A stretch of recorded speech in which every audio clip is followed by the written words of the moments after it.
Not to get too dramatic right off the bat, but if you're able to fix these 5 mistakes that I'm going to share with you here today, wherever your producing is at, it's going to seriously level up. I've made these mistakes when I first started producing, and honestly for years into producing. So I'm going to kind of, speed you through this so you don't make these mistakes. And I know if I would have avoided these mistakes earlier on, I would have gotten more beat sales, more artists would want to get on my beats, and overall my beats would just sound better. So yeah, let's get into it. So the first item, and this is one that people have a lot of trouble with, and that is layering your sounds. Here's an example of good layering.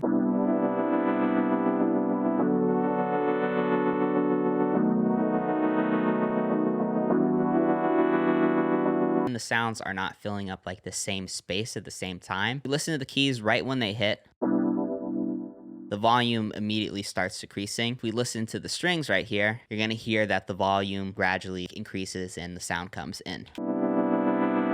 Because of that, it's filling up all the space that the piano isn't. So for example, here would be a bad example of layering.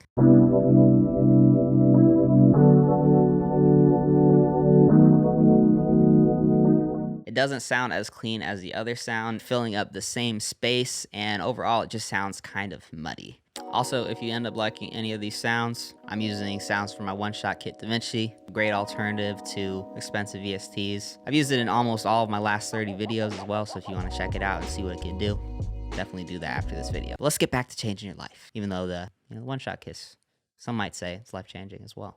All right, second, and this is probably the simplest thing I'm going to show you here today, but it can really make a massive difference on how your beats sound. Like, you can just go and do this right after this in like 5 minutes or something like that. Leveling your beats and making sure that your pianos, your tubas, whatever instruments you decide to use, make sure that your drums are the loudest part of your beat. And one really good way to level your beats, especially if you just don't know how to do it by ear, basically what you're gonna do is go download the pink noise that I put in the description. But this is optional if you just aren't very good at leveling your sounds already and don't feel super confident in like how your mix is gonna turn out. Turn everything down, and with the pink noise playing in the background, you're just going to bring everything up to the point where you can just barely hear it over the pink noise.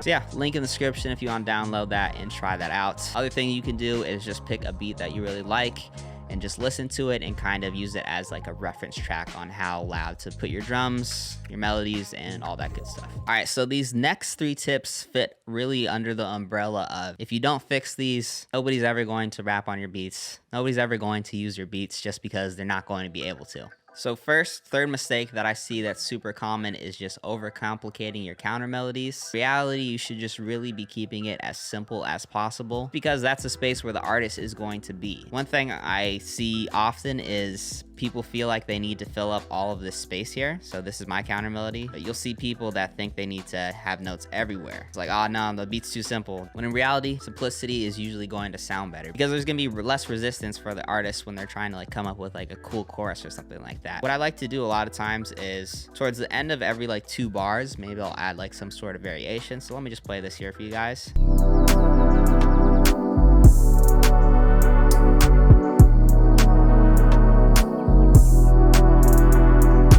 There's still tons of space for the artist, but it does provide a little bit of variation during the chorus. One thing that I like to do, you can try to do this as well, is sing a rap on your beat. Like, I don't mean you have to, sit and just write out like some lyrics or anything like that. Listen to the beat, kind of hum over it and see, could I come up with anything like really easily? Because artists, for the most part, they don't like have a beat grow on them, especially if they're just searching for it on YouTube or something like that. They're gonna listen to the beat and they're either gonna like it instantly or they're just never gonna listen to it again. All right, so the 4th mistake, and this is overcomplicating your drums. Oftentimes people just think they need to load up their drums, add tons of different rolls throughout, and in reality you really don't need to do that. You want to make sure that the bounce and the vibe is very consistent.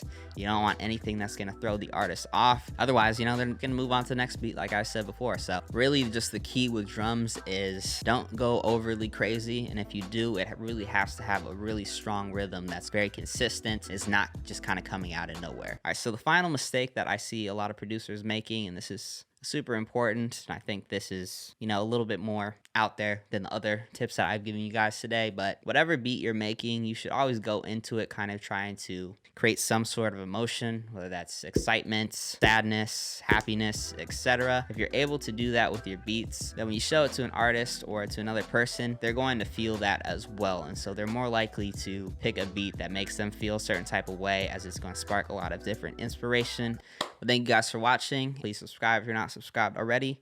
Join the Discord, and yeah, peace.